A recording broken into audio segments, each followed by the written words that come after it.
I have been disappointed not once, but twice this week. Firstly, by a restaurant that I was so excited to try for absolutely ages, and second, by Pixelshire, a game that I have been patiently waiting years for. As much as I would love to give you a food review, that isn't really what this channel is about, so today I'm going to take a deep dive into Pixelshire and give you the good stuff and all of the bad stuff too. And unfortunately, there is quite a lot of that. Full disclosure, I was given a key to this game, but I have not received any payment, nor have I been told what I can and cannot say. I think that last part might be pretty obvious though. Don't forget to like and also subscribe for more cozy game content, but let's get into this. So what is this game that has had an overwhelmingly bad response from the community?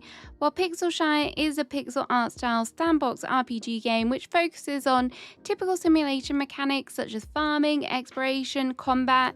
There is a strong theme of rebuilding your town, and you can even terraform your land, which I did enjoy the look of, especially because it reminded me a little bit of Littlewood in the mechanics. I do really enjoy pixel games and farming simulators, and because of this I have had my eye on this game for years, and I've even mentioned it on the channel on multiple occasions. We first expected an early access release of this game in 2023. The devs then decided to delay that and launch straight into version 1.0 in 2024. Fast forward to the end of 2024, and in December we got the announcement that it was to be delayed again and then launch in early 2025. The devs said in their announcement that they wanted to make this the best possible version of the game, so it was a great experience from day one. And after sinking many hours into the game and getting very frustrated on multiple occasions, I wish I could say that was true. But that's enough of the backstory. Let's get into the actual game and why it was such a bad experience. The game started with this nice little artistic cutscene which introduced me to the story and explained that I, the character, was on the hunt for a new home following my homeland being destroyed by war. After this cutscene, I was thrown straight into character customization. Now, I have actually done the character customization twice, and I will explain fully later. On one occasion, I was only able to change the hair, skin and eyes, but on the second occasion it actually allowed me to change my outfit. I believe this is due to a version update as opposed to a bug. At least I hope that's the case. But apart from that, there really isn't a lot to say about the character customization. It is pretty basic. It is a pixel art style game, so you're not going to expect full bells and whistles, but I have seen a lot better kind of character customizations out there in pixel art style games. I will give them a plus point for having a custom color palette, which was a little bit of a surprise to me, and this meant if you wanted to make your character blue, you definitely could do that. With my character created, we jumped straight into the first day, and I awoke after a supposed long sleep, and this was possibly one of the weirdest intros to the game. I woke up, ran around a little bit, turned on a light, then decided that the room was a little cold. However, there was no wood in sight to start this fire. Luckily, Captain Farrell jumped in to save the day. He introduced himself as the person who saved me, and he also gave me some firewood. I returned inside the house and lit the fire. After this, it was time to go to bed. This was just a strange little introduction. Looking back at this, aside from learning how to walk and interact, there wasn't really anything, and I'm thinking this maybe should have been a first red flag. I feel like the first day of a game should really kind of get you excited for a game. This just felt like a bit strange. But anyway, on to day number 2, and this was much more productive. I was sent in the direction of the mayor, who gave me some backstory about the refugees and wanting to rebuild the town, which was nice. The mayor then sent me in the direction of Margarita, who is the town farmer, and I was given a pretty comprehensive overview of the farming mechanics. Once my farming endeavours were complete, I tried the terraforming thanks to a shovel from Captain Farrell, and everything was looking pretty promising. Until that is, I decided to soft lock myself for a moment. Part of a quest required me to plant some rice, so of course I went ahead and bought all of the rice from the shop and then planted it, not realising that this would be a huge mistake because the next thing Margarita wanted me to do was make another trench and plant more rice. Well, This was a little bit too late as there were no more rice left in the shop. I thought perhaps I could sleep for the night and then reset the shop to buy yet more rice. However, I returned to the bed where I awoke and there was no option to sleep. I was ready to give up hope until I found this little guest house next to the mayor's house and I was able to sleep here.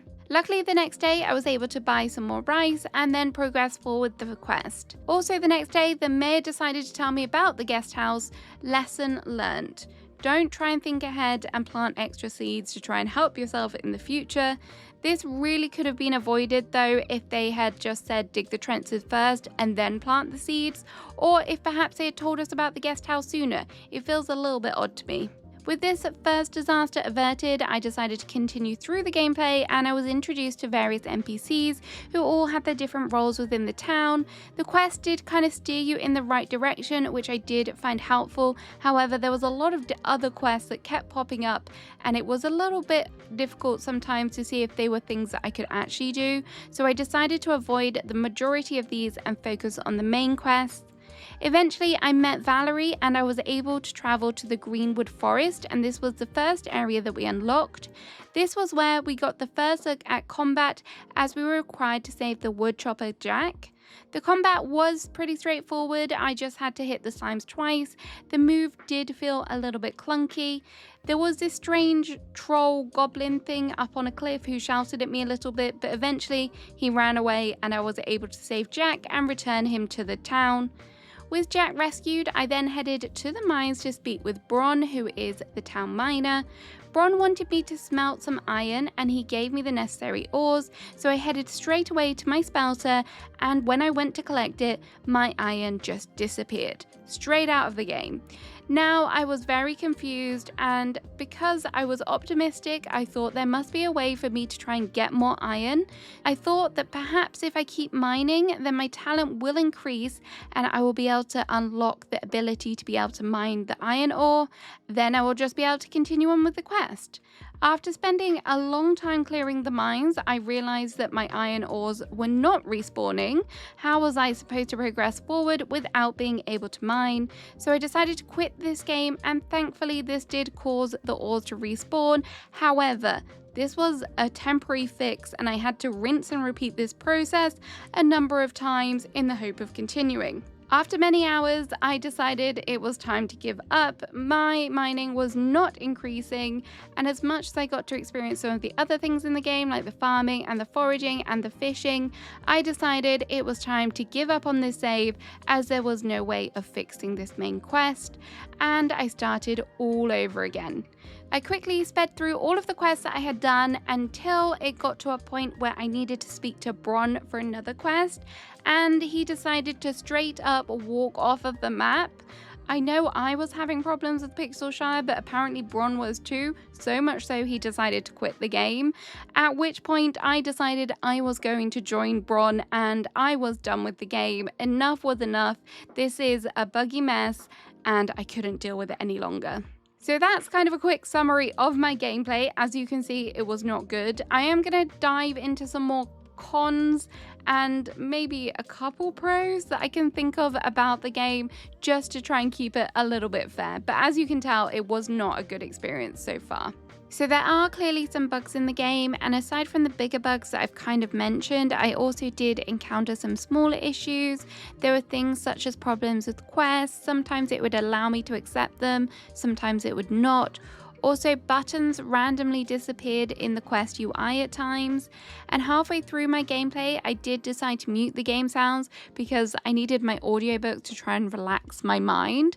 But despite this, I occasionally got random game sounds popping through, like when I was harvesting carrots, which just felt very odd, and it was just kind of the random one here and there, so there wasn't any kind of continuity to it. I know that when a game first releases, there are obviously going to be bugs, and I don't expect perfection at all, but just the amount of smaller bugs combined with the much larger ones that I experienced did contribute to me feeling very frustrated. So I just wanted to kind of add these on to kind of paint a full picture of what to expect with the game. The controls I also did find a little bit problematic. I was constantly clicking to the mind and tried to set another keybind to give my mouth finger a break. However, there is no option for this in the game, so just be prepared for that going into it. I also did try playing on my Steam Deck, and although it did play pretty smoothly gameplay wise, the controls on there were also misaligned, so I had to try and figure out what button did what for myself, which was a little bit odd. I don't think it is fully supported on the Steam Deck, so that is kind of to be expected, but just in case you were thinking of picking it up for playing on the Steam Deck, or maybe you'll have similar issues on a controller as well. There is also a tool ring in the game, which I did struggle with a little bit, particularly on my eyes. I thought that the icons could have been a little bit bigger. I don't have huge eyesight problems, but I did struggle to pick up that there was a shovel there for a second. So if you do have problems with your eyesight, just bear that in mind. It's probably an accessibility thing that they need to really work on there. I also did think that it was a little bit frustrating that when I moved around the tool wheel, I then had to click to kind of select the tool. I'm so used to just kind of hovering around and then it automatically selecting, so I don't know if that could be improved on as well. I also did have problems with the hitbox when it came to doing things such as watering my crops. There is a helpful square which does appear when you are watering your crops, which would make me think that this would be your target box, and thus that would be the area that would be watered. However, this was not the case, and the game sometimes decided to water wherever it felt like, and however many squares it felt like. It didn't seem that there was any rhyme nor rhythm to it. The same issue also did happen with the mining too. You really have to make sure that you are hitting the ore, otherwise you will be wasting your stamina. You know that you are hitting the ore because it does begin to shake a little bit. The talent system in the game is also a nice idea, however, its execution wasn't that great and it did have a few issues. Firstly, I don't think it was explained all that well. At first glance, you may look at the numbers and think that you need 20 talent points to unlock it. However, this is not the case. You only need 1, and it took me many hours to figure out that you actually unlock more talent points from your XP bar, which is located on your character page. It would have also been nice if the game told you how you actually unlock the next talent. If I had known this, I would have not wasted hours trying to mine to get it up. The seasons in the game were also a little bit of a problem for me. I know the devs said that they are going to address this based on player feedback, but it was so jarring to go from a nice green summer straight into winter, and the months are only 10 days long, which is not really long enough time to get all that many crops, especially on occasion when Margarita is only selling 1 of each crop. I genuinely did miss seeing fall in the game and that kind of gorgeous aesthetic that normally comes with it. All of the different quests from NPCs also did feel slightly overwhelming, and it took me a long time to figure out what quests were which. It was also strange that upon completing a side quest, you didn't always receive a notification that you had actually completed it. It only seemed to pop up occasionally. Also, as a player that was playing quite early on, I was frequently getting quests that were definitely not obtainable for my current level, and that was just a little bit confusing and also frustrating because I did want to improve, I did want to progress in the game, get more XP, and it kind of blocked me from doing that. I honestly didn't mind the farming, but it did almost feel a little bit easy. I was reaching the top level of the crops within a few days of playing the game. I'm not normally one to say make the game harder, but when it just felt like there needed to be more of a sliding scale to work up your ability and kind of progress, as getting it so early on just kind of takes away all the requirement to work at something. Okay, that's kind of all of my cons. I do have a couple good things to say about the game. Firstly, the overall look of the game I do like. It is a nice pixel art style. That being said, the UI is not my favorite, and nor are these character portraits. I think they could definitely work on them. But just running around and exploring the world was nice. It was definitely one of the things that kind of made me interested in the game in the beginning. As I say, I do like pixel art style games, so I really do like the way that the aesthetic looks. Not having a map in the game will definitely be a con for some people, but honestly it didn't bother me too much, and I actually did like how the compass worked, especially when people weren't running off the map. But aside from that, it was nice to know when people were at home and you could easily kind of be navigated towards them. Do I think that there could be a better mechanic to do this? Yes. However, when we're kind of clutching at straws here, I definitely think this is more of a pro than a negative. I am normally a hater of fishing minigames, but I actually did really like the fishing minigame here. All you have to do is click on the bobber when it hits the correct highlighted area. The mechanic didn't feel too simple, yet you could tell when you had a higher rarity fish, as the kind of bobber did move faster, so there is still a level of difficulty there.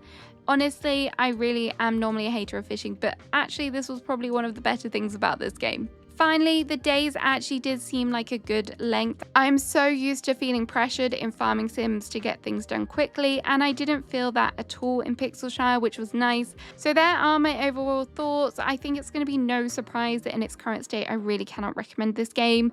I do, however, wish that the developers are able to make the necessary changes, and I really think that it could have a little bit more potential than it currently does. Perhaps the developers are currently kicking themselves for not choosing to go down the early access route, and it is such a shame that it has ended up this way. And being overly negative is definitely not a thing that I enjoy doing, especially when it is a game I have really been looking forward to. So let me know if you have tried the game in the comments, and let me know what your thoughts are. Were you going to pick this up? Have you decided not to pick this up? Have a great rest of your day, and I'll see you again soon. Bye bye.